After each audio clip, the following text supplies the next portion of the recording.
Good afternoon, everyone. My name is AD Edwards, and I specialize in AI and cloud governance. My work focuses on the exact intersection where convenience meets exposure, where the features that promise efficiency begin to erode security, compliance, and trust. So, to set the stage, think back to your last working week. So, how many times did you interact with an AI-enabled feature? Perhaps Copilot in Microsoft 365 helped draft a proposal. Maybe Grammarly checked your phrasing in Outlook, or Zoom's AI companion produced an instant meeting summary for you. These features are often marketed as harmless accelerators of productivity. Yet, behind each one of these clicks, a process begins that moves your data far beyond your intended boundaries. The issue here is not the functionality on surface, the summarization, the draft, the recommendation. It is the visible processes that sit behind them.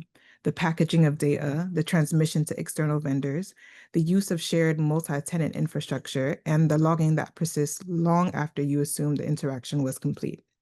These steps are rarely made visible to administrators, let alone end users. So throughout this session, I want to walk you through what truly happens once you engage those features. We'll examine the mechanics of API calls, model handoffs, data residency, and vendor retention practices. We'll also look at the controls that do and do not exist within commonly used enterprise software. And I'll close by giving you a structured path for governance, not abstract principles, but concrete steps that you can put in place to bring visibility and accountability back into these processes. By the end, you'll not only understand where the hidden dangers lie, but also have the technical clarity to ask sharper questions of your vendors, to implement more precise controls internally, and to prepare for a regulatory landscape that is already moving faster than many organizations can keep up with. This talk is about pulling back the curtain so you can see the technical detail that marketing kind of glosses over. So the reality is that your data may already be stored, processed, or logged in locations that you did not approve and perhaps cannot even identify. So let's take Zoom as an example. When you enable summarization, the meeting transcript is not confined to your tenant. It's transmitted to Zoom's cloud, often redirected to a separate AI provider such as OpenAI or Anthropic, and processed within their infrastructure. At each stage, a copy of that transcript may be cached, logged, or stored temporarily. And temporary in vendor terms may mean 30, 60, or 90 days, depending on the default retention policy that they have. Few administrators have direct visibility of where those copies reside or whether they can be fully deleted as well. So similarly, you have Microsoft Copilot integrates deeply into Office. When invoked, it extracts relevant context from documents, spreadsheets, emails. That context is sent to orchestration layers that query large language models. The data payloads are often routed to data centers outside your region, depending on load balancing and availability. Although Microsoft provides assurances of compliance boundaries, that reality is that once the request leaves your tenant, you're reliant on contractual guarantees rather than technical enforcement. The technical mechanism is typically an API call containing the input data, metadata about the user, and authentication tokens to validate the request. These tokens are critical. If intercepted or mishandled, they can provide access far beyond the intended scope. In many AI-enabled integrations, these tokens are transmitted alongside the data payload, creating a combined risk of both data exposure and session compromise as well. So what this means in practice is that an innocuous action, a meeting summary, a grammar check, a Copilot suggestion may cause sensitive data to be transmitted across borders, stored in systems outside your visibility, and logged within metadata that links it back to specific users. The user sees a seamless output, but technically, multiple uncontrolled data flows have already occurred. So, for regulated industries, this is not just a theoretical concern, it's a compliance breach that is waiting to be discovered. So, when we talk about leakage, it's not about obvious breaches. It's about the silent exfiltration of sensitive information through our everyday tool usage. So once again, let's take Grammarly, right? The client application hooks into your browser or desktop environment and captures every keystroke. Each keystroke is sent via TLS to Grammarly servers for real-time processing. That stream includes not just the intended email or document, but also any sensitive data typed into web applications, CRMs, or portals where the plugin is active. Because the process is encrypted, traditional DLP controls cannot easily inspect or block this traffic. The risk is not visible at the firewall. So with Zoom's AI companion, it operates on a similar principle. So once a meeting is recorded or summarized, the raw transcription is transmitted to Zoom's servers. From there, it may be forwarded to external AI model providers. So metadata such as meeting ID, participant lists, and timestamps accompany that transcript. These details combined create a rich dataset that is valuable for training modules, but also dangerous if it's mishandled as well. Microsoft Copilot leverages orchestration services to process prompts. So inputs are parsed, enriched with context, and then sent to the language models. Logs are generated at multiple layers: the client, the orchestration service, the model endpoint. Each log may contain fragments of sensitive data. While vendors provide assurances about anonymization, the combination of context, metadata, and residual data often makes it re-identification possible. Browser extensions are perhaps the most underestimated vector. Many have permissions that allow them to read and change all data on websites visited. In practice, this means full visibility into internal dashboards, admin consoles, and portals. Because the extension traffic is often indistinguishable from normal browser activity, it bypasses many network security controls. So these are not just leaks in traditional sense of intrusion or malware infection. They're built into the design of these tools. Sensitive data leaves your environment by default, with encryption masking the flow and vendor logs, preserving it long after the user has moved on. So that's what makes this leakage so persistent, and it's so difficult to contain as well. So let's break down a typical AI-enabled data flow with technical precision, right? So step one, the user initiates an action. So for example, clicking summarize meeting. The client application packages the relevant data, the transcript, the user ID, the session tokens, and the context. Step two, the data is transmitted via TLS to the vendor servers. So at this stage, the payload often includes metadata about the environment. So that's the device type, the location, the tenant ID. This information is critical for routing, but also increases the sensitivity of the dataset. With step three, the vendor processes the request and, if required, right, it forwards that payload to an external AI model provider. This is often done using REST APIs, where the original transcript is included in the body of the request, alongside an API key or OAuth token authentically the vendor. The model provider then logs the request for debugging and performance purposes. At step four, the response, in this case, the summary, is returned to the vendor, which then passes it back to the client. So at each stage, logs may be written, caches may be retaining fragments, and monitoring systems may sample data for quality assurance. So each of these creates potential persistence points for sensitive information. So from a security standpoint, the critical weakness is the lack of end-to-end visibility. Administrators cannot see into the vendor's internal routing, cannot audit the logs at model behavior in that provider, and cannot enforce deletion beyond contractual assurance. The chain is opaque by design. The comparison to a postal system is useful here, right? So let's state it technically, right? Each API handoff is now a trust boundary. Each boundary introduces new storage, new logging, new exposure. By the time that user receives their summary, their private discussion has crossed multiple trust boundaries. It's been logged into multiple systems and may persist longer after the session ends. And that is the technical reality behind the convenience. Now let us consider the concept often referred to as shadow AI. This is the unsanctioned, often unnoticed use of AI-enabled tools within organizations. It rarely begins with ill intent. It pretty much begins with employees under pressure trying to be more efficient. So picture the customer service representative who pays sensitive client information into, let's say, ChatGPT to generate a polished response. At the moment of that pace, the client's details have left the controlled environment of the enterprise and entered a third-party infrastructure. That transmission is not logged in your SIEM. It's not tagged by your DLP solution, and it's invisible, but it's already occurred. So from a a technical standpoint, the issue lies in bypassing inspection and control layers.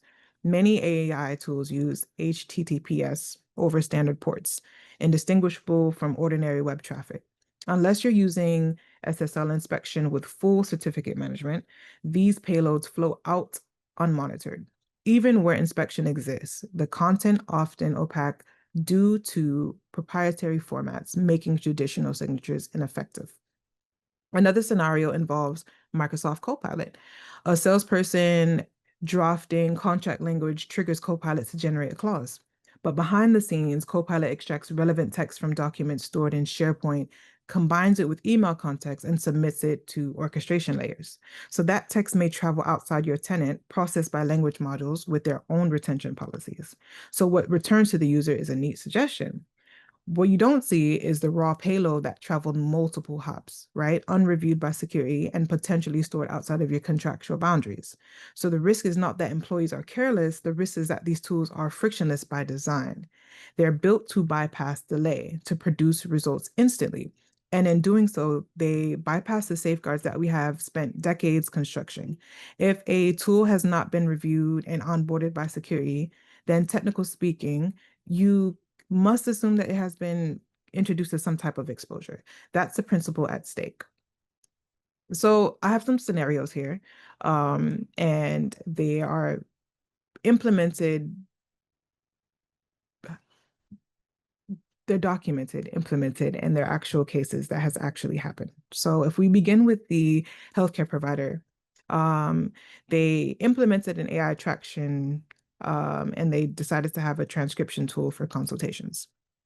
These tools were not certified to handle protected health information. When patient notes were uploaded, they let the secure environment transited through the third-party service, and in some cases were retained for model training. Regulators discovered the breach, right? And the organization faced multi-million-dollar penalties, forced disclosure to patients, and then had that long-term reputational harm. Another case that I have here involved an enterprise that trained an AI module on historic corporate email archives. So the intention was benign, to enable smarter searches across internal knowledge.